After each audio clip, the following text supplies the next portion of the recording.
Hello everyone, welcome to RUTAP. My name is Niharika Walia Bhatnagar and this is our 10 MCQs a day series of AFM, Accounting and Financial Management of Bankers. हमारी series के अंदर जो भी मैंने आज पढ़ाया है आप इसको देख सकते हो हमारी वेबसाइट पर, मतलब हमारे ना यूट्यूब चैनल पर आप देख सकते हो। नीचे ना संकल्प सीरीज के उस पर्टिकुलर वीडियो का लिंक है जहाँ से आप इस टॉपिक को पढ़ सकते हैं।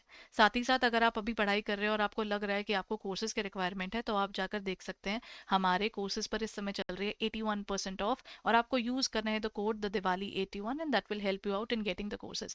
All you need to do is you have to use the code Diwali 81 and ये रहा। देखिए जेआईबी पर चल रहा है ये एक्सक्लूसिवली, और अगर आप कोई भी और कोर्स लेना चाहें तो आप उसको भी परचेज कर सकते हैं। That is what you can definitely check out right away. ठीक है, और कहाँ जाना है, edutap.in पर जाना है ताकि आप इसको कोर्सेज को ले सकें।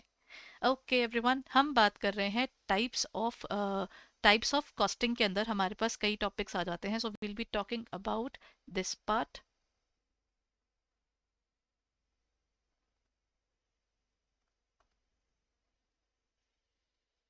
Okay, just a moment. चलिए, हमारा आज का टॉपिक क्या कह रहा है। हमारा आज का topic first question is consider the following statements regarding job costing. It is used when the work is done according to specific customer requirements. Job costing खुद से कस्टमाइजेशन के अंदर ही काम करती है, तो इसका फर्स्ट पॉइंट डेफिनेटली हमारा सही हो जाता है। Then comes each job is treated as a separate cost unit. ये भी एक सही चीज़ है क्योंकि हर कोई अलग अलग चीज़ बनवाता है ना, कोई टी शर्ट बनवा रहा है, कोई कुछ बनवा रहा है, कोई प्रिंटिंग करवा रहा है, तो वो हर एक केस के में अलग अलग होगा। It is suitable for industries producing identical things in mass. नहीं, मास प्रोडक्शन में नहीं, ये तो कस्टमाइजेशन में चलती है, तो इसके हिसाब से थर्ड गलत हो जाएगा। तो आपका करेक्ट आंसर क्या बन जाएगा, that is 1 and 2 only. Okay, in certain industries like shipbuilding, construction, and large infrastructure projects, and each assignment is unique, long term, carried out by the client's location. Client की location पर जाकर काम कर रहे हो. Costs are accumulated separately for each project, and partial profits may be recognized before completion depending on the stage of work. This description best fits which of the costing? देखिए, जब आप बात करते हो ना इसकी कॉस्टिंग की, आप देख रहे हो यहाँ पर ना हम क्लाइंट के पास जा रहे हैं, चीज़ को बनाने में लगता है टाइम, और प्रॉपर डिटेल में बनाएंगे तब जाकर चीज़ बनेगी, तो उसके हिसाब से मतलब हमें टाइम लगना है। ईयरली के ये नहीं है कि एक साल में काम होगा, इसमें टाइम भी लग जाएगा। तो उसके हिसाब से इसका आंसर क्या है, इसका आंसर बन जाएगा आपका जॉब कॉस्टिंग कस्टमाइजेशन होता है, प्रोसेस में एक के बाद एक के बाद एक चीज़ प्रोसेस में चलती है। कॉन्ट्रैक्ट कॉस्टिंग इसका आंसर है क्योंकि कंस्ट्रक्शन वाले सारे, शिप बिल्डिंग वाला सब इसके अंदर आता है। ऑपरेटिंग कॉस्टिंग सर्विसेज की है, तो वो यहाँ नहीं आएगा। Option is C.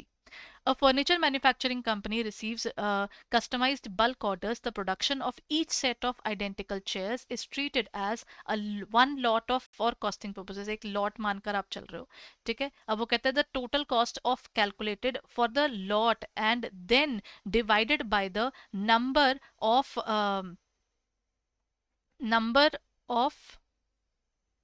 Chairs produced to arrive at the cost per share. कुछ नहीं है, इसमें बोला गया है कि 10,000 आपका टोटल कॉस्ट आया, और आपने 10, अगर टोटल 10 चेयर्स बनाई तो एक चेयर की कितनी आई, 1,000 की आपकी पर चेयर पड़ गई।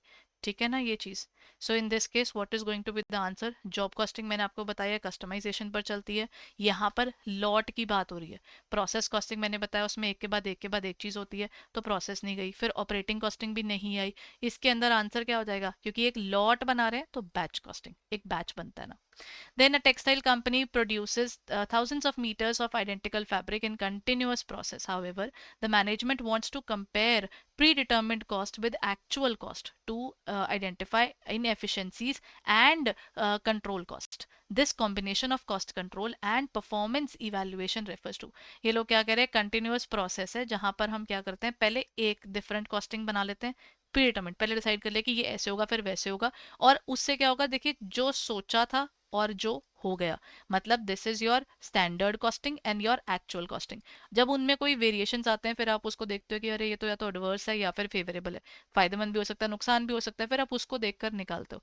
ये कौन सा हुआ, मार्जिनल कॉस्टिंग आपकी वेरिएबल कॉस्टिंग है। प्रोसेस कॉस्टिंग मैंने आपको बताया ये एक प्रोसेस में चलती है। यूनिफॉर्म कॉस्टिंग होती है, एक ही तरह की कॉस्टिंग चलती जाएगी सबकी यूनिफॉर्म, ताकि वो कंपैरिजन भी हो सके, तो एक तरह की कॉस्टिंग सेम चलती है। ये आपकी सबसे बढ़िया रहती है जिनमें प्रोडक्शन एक ही चीज़ की चली जा रही है, उनमें रहता है। But uniform costing overall term में हम ऐसे डिफाइन करते हैं कि सब एक तरह का ही कॉस्टिंग मेथड इस्तेमाल करें, कॉस्ट शीट सबकी सेम हो, ताकि अगर विद इन इंडस्ट्री कंपेयर करना हो तो वो प्रॉब्लम तो ना आए। इनमें से कोई नहीं बैठता, क्या आया, प्रीडिटरमिनेंट है ना, तो स्टैंडर्ड कॉस्टिंग, क्योंकि आपने पहले चीज डिसाइड कर दी, फिर उसके बेस पर वेरिएशन निकाले कि सोचा था क्या और क्या हो गया। This is B. Marginal costing is characterised by the following types. Marginal costing क्या होती है, वेरिएबल कॉस्टिंग को बोलते हैं। एक्सक्लूसिवली इसमें सर वेरिएबल कॉस्ट आती है, फिक्स कॉस्ट कोई देखता ही नहीं। Fix cost are treated as a period cost, वैसे तो फिक्स कॉस्ट को ये इसमें इंक्लूड करता ही नहीं है, तो वो एक तरह से एक ऐसी कॉस्ट है जिसको वो अलग से चलाता है। Then variable costing are charge to the product cost, ये प्रोडक्ट कॉस्ट पे होता है, that is correct, and it helps in the point of break even and decision making. तो वैसे ना इसके अंदर अगर हम बात करें, हम why are we exactly marginal costing के अंदर, अगर हम मार्जिनल कॉस्टिंग में देखें हम फिक्स कॉस्ट को कंसिडर ही नहीं करते हैं, तो इसके हिसाब से ना हम चाहकर भी ना इसके कैरेक्टरिस्टिक्स के अंदर पीरियड कॉस्टिंग वाले पॉइंट को इंक्लूड करके हमारे पास मार्जिनल कॉस्टिंग का पॉइंट नहीं बनता, चाहे एक चीज करेक्ट हो। मार्जिनल कॉस्टिंग के अंदर एक तो वेरिएबल कॉस्ट होती है जो कि आपकी प्रोडक्ट बेस्ड होती है, जितना चीज प्रोडक्शन करोगे, ज्यादा गुड्स प्रोड्यूस की ज्यादा प्रोडक्शन कॉस्ट होगी। ब्रेक इवन पॉइंट कहता है no profit no loss situation, जितने रुपए लगाए उतने ही वापस आ जाए, यही मार्जिनल कॉस्टिंग देखता है। ये इसीलिए फिक्स कॉस्ट की तरफ उस मोमेंट पर नहीं जाता। ब्रेक इवन में नो डाउट फिक्स कॉस्ट भी हिस्सा बनता है, लेकिन बात यह है कि मेन पॉइंट हमारे पास पहले वेरिएबल कॉस्ट कवर होता है, फिर हमें फिक्स पे जाना होता है। मार्जिनल कॉस्टिंग एक्सक्लूसिवली पहले वेरिएबल की तरफ ही अपना फोकस रखता है, तो इसीलिए आई कैन से कि यहाँ पर ना हम लोग 2 and 3 बोल सकते हैं। अगर ये पूछता है कि ओवरऑल में से कौन से करेक्ट है, फिर मैं फिक्स कॉस्ट वाला पॉइंट भी इसमें इंक्लूड कर दूंगी। ठीक है, सारे सही, मार्जिनल कॉस्टिंग पे फोकस करके नहीं पूछता तो। रिगार्डिंग बैच कॉस्टिंग अभी मैंने पीछे बताया, जितना आपका टोटल बना है एक बैच में divided by number of units in that batch, आप निकाल लीजिए। It is a variation of job costing, yes it is, क्योंकि जॉब कॉस्टिंग में बस कस्टमाइजेशन होती है, इसके अंदर कस्टमाइजेशन तो आपके पास नहीं होती। नहीं, कस्टमाइजेशन इसमें भी होती है। फॉर एग्जाम्पल मान लीजिए मैं ना कोई स्पेसिफिक चीज बनाती हूँ, जैसे फॉर एग्जाम्पल मैं ऐसे क्लचर्स ही बनाती हूँ, लेकिन मैं अलग अलग कलर्स में बना रही हूँ, तो हर बार एक अलग डिफरेंट वे से बन रहा होगा, तो वो बैच में चीज ऐसा हो सकता है। जैसे हमारी पैरासिटामोल है, वो भी तो एक बैच में बनती है ना, उसके बाद हर एक की एक्सपायरी डेट उसी कारण वेरी करती है, तो ये वाला पॉइंट हम कह सकते हैं ठीक हो सकता है। Cost per unit total batch cost divided by number of units, ये भी हम पीछे पढ़कर आए थे, ये फॉर्मूला अभी किया हमने। It is suitable for industries like ship building and bridge construction, नहीं, ये शिप बिल्डिंग वालों के लिए नहीं होता। ये ना ये कंस्ट्रक्शन कंट्रैक्ट है ना, तो ये कंट्रैक्ट कॉस्टिंग के अंदर जाएगा। ठीक है ना, ये वाला पॉइंट गलत है, तो इसका आंसर हो जाएगा एक्चुअल में ऑप्शन नंबर 1 और 2 सही है। ठीक है, अगर उस एक पॉइंट की तरफ जाएंगे तो ये ही बनता है। A company divides cost into variable and fix cost, it charges variable cost to various products treating fix cost as period cost, उसने उसको पीरियड कॉस्ट की तरह ट्रीट करा और वो किया। अभी हम पीछे ना मार्जिनल कॉस्टिंग के रिगार्डिंग ऐसे ही कुछ नहीं पढ़कर आए।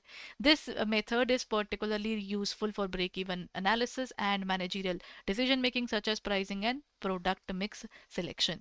देखिए अब वही पॉइंट आ जाता है, अगर मैं इस पैराग्राफ के अकॉर्डिंग देखूँ ना, तो फिर मेरे को इसको भी सही मानना होगा, क्योंकि वेरिएबल कॉस्ट का पॉइंट भी यहाँ पर पीरियड कॉस्ट की तरह मान सकते हैं। बट इन एक्चुअल जो मार्जिनल कॉस्टिंग है ना, वो इसका इस्तेमाल कंसिडरेशन के अंदर सिर्फ तब करता है जब ब्रेक इवन में डाल रहे हैं। तो एक काम करते हैं, let's just and the confusion all together, इसका आंसर आप डी ही लीजिए। ठीक है, क्योंकि फिर उसके हिसाब से ब्रेक इवन पॉइंट के हिसाब से मेरे को इसका आंसर मानना ही डी पड़ेगा। बी वैसे तो मेरे लिए बन रहा था क्योंकि वो पीरियड कॉस्ट का पॉइंट बनता है, but then the point arises here is कि अगर मैं ब्रेक इवन पॉइंट की बात करूं, ब्रेक इवन पॉइंट का ना फॉर्मूला देखिएगा जरा, जिसके कारण मैं कह रही हूँ, सेल्स में से वेरिएबल कॉस्ट माइनस करते हो, फिर आपका बनता है कंट्रीब्यूशन। जब जितना आपके पास यहाँ पैसा बचा है वो पूरा का पूरा फिक्स्ड कॉस्ट में ही चला गया, मतलब आपके पास कोई एंड में आकर जीरो प्रॉफिट बच रहा है, तो जाकर आपका ब्रेक इवन पॉइंट निकलता है ना। मैंने सेल करी, उसमें से जो भी मेरा खर्चा ऊपर नीचे ज्यादा होता है प्रोडक्शन के केस में, रॉ मटेरियल का खर्चा और वो सब मेरे वेरिएबल कॉस्ट है, फिर उसमें से फिक्स कॉस्ट माइनस करूंगी तो मेरा आंसर जीरो बनेगा, तभी जितना पैसा लगा उतना पैसा वापस आ गया, क्योंकि इसमें फिक्स्ड कॉस्ट कंसिडर करना पड़ रहा है अगर मैं ब्रेक इवन एनालिसिस की बात कर रही हूँ। तो इसके केस में फिर answer all of the above होगा, तो मैं इसके लिए चेंज ही कर रही हूँ। ठीक है, क्योंकि ये बेटर रहता है.